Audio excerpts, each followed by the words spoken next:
কর্কট রাশির এই সপ্তাহের রাশিফল। কর্কট রাশির চন্দ্র রাশি থেকে নবম ঘরে শনি অবস্থান করায় এই সপ্তাহটি আপনার মোটের ওপরে ভালোই যেতে চলেছে। আপনি চাকরি ক্ষেত্রে উন্নতি লক্ষ্য করবেন। আপনার বসের সাথে আপনার কথোপকথন খুব ভালোভাবে হবে এবং আপনি অফিসে আপনার পদ উন্নতি করতে সক্ষম হবেন। চাকরির ক্ষেত্রে আপনি আরেকটি বিষয় লক্ষ্য করবেন, যারা বিদেশে রয়েছেন তাদের কিন্তু এই সপ্তাহে পদোন্নতির সুযোগ আছে। তারা কিন্তু এই সপ্তাহে আরো বেশি কাজ, আপনার প্রোডাক্টিভিটি বাড়াতে পারবেন। যারা বিজনেসে রয়েছেন তারা কিন্তু অনেক দিক দেখতে পাবেন, বিজনেসে অনেকটা আপনি এগোতে পারবেন। বিজনেসের দিক থেকে নতুন কিছু বিজনেস শুরু করতে যারা চাইছেন তারা কিন্তু ইজিলি শুরু করতে পারেন।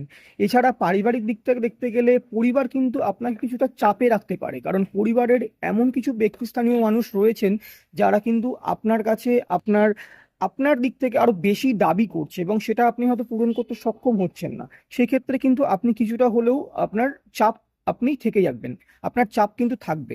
এছাড়া আপনার যারা ভ্রমণ করতে চাইছেন, যারা ভ্রমণ করতে যেতে চাইছেন, তারা এই সপ্তাহটা একটু দাঁড়িয়ে যান। এই সপ্তাহটা ভ্রমণের জন্য ততটা সুখকর কিন্তু নয়। এছাড়া এটা বলছি না যে শারীরিক কোনো সমস্যা, শারীরিক দিক থেকে আপনি ঠিক থাকবেন, কিন্তু ভ্রমণের দিক থেকে কিন্তু একটু সমস্যা থাকবে, যেহেতু শনি নবম ঘরে রয়েছে। তাই জন্য আপনি ভ্রমণ কিন্তু এই সপ্তাহটা এড়িয়ে চলুন। খরচা চেষ্টা করবেন যতটা সম্ভব কম করার। খরচা এই সপ্তাহে বাড়তে চলেছে, খরচা এই সপ্তাহে আসতে চলেছে। যতটা সম্ভব চেষ্টা করবেন কম খরচা করার, কম ব্যয় করার। তাহলে কিন্তু আপনার এই সপ্তাহটি মোটামুটি ভালোই যাবে।